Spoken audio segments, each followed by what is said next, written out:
primera de Juan, dice, si alguno hubiere pecado, tenemos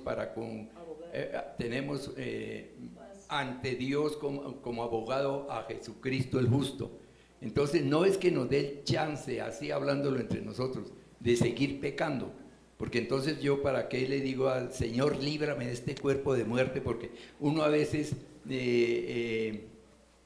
o cuando empezó, no quería pecar, pero caía. Caía, entonces ya se ve como aburrido de esa vida, dice, líbrame de este cuerpo de muerte. Pero digo yo, entonces la pregunta es, si no es pecado de muerte todavía la gente tenemos la oportunidad de clamar a Jesús el perdón por nuestros pecados. Pero no es que de todas maneras ya estamos perdidos, no. Porque alguno puede pensar, ¿yo para qué vuelvo a la iglesia y leer la Biblia? Bueno, sigo pecando. El asunto, hermanos, es que hay que entender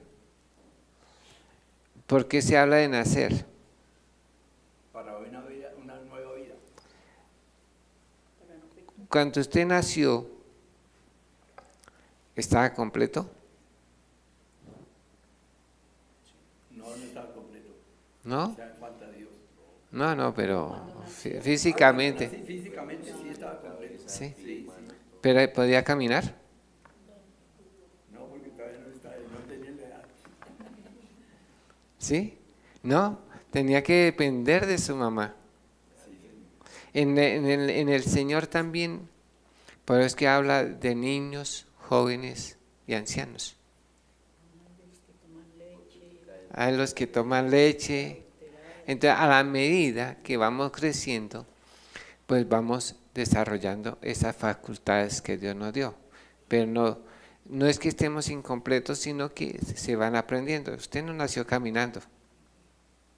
Lo único es que sabía tomar era tetica, el resto no más.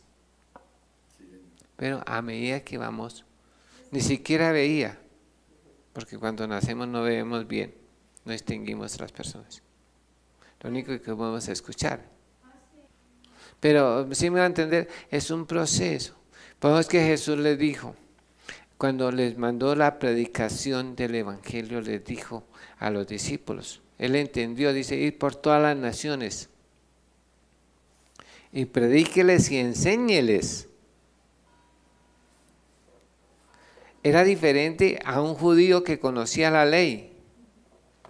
A ellos se les exigía, según Juan, que si usted nace de nuevo no vuelva a pecar porque usted ya sabe qué es pecado, qué no es pecado. Pero a un gentil que no conocía, que estaba lejos de Dios, no conocía a Dios, ni conocía la ley de Dios, ni nada de eso. Entonces le dice, enséñeles, pues dice, él empieza a decir, no se aire, apártese esto, apártese lo otro, porque seguían con esas costumbres. Entonces él tiene que enseñarle lo que es bueno, agradable delante de Dios. Entonces no era, ya nació de nuevo, usted no peca, no.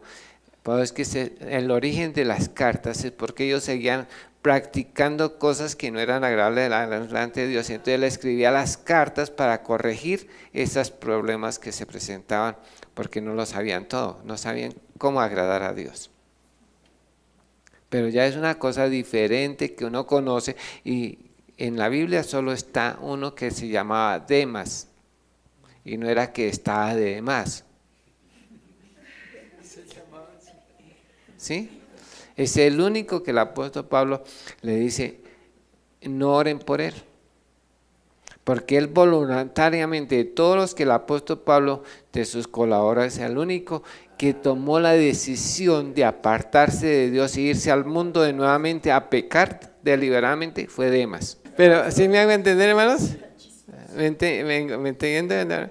El único de todo lo que se registra en la Biblia fue el único que se decidió voluntariamente irse al mundo. Y por eso el apóstol Pablo nos dice que oren por él, porque ya había pecado voluntariamente.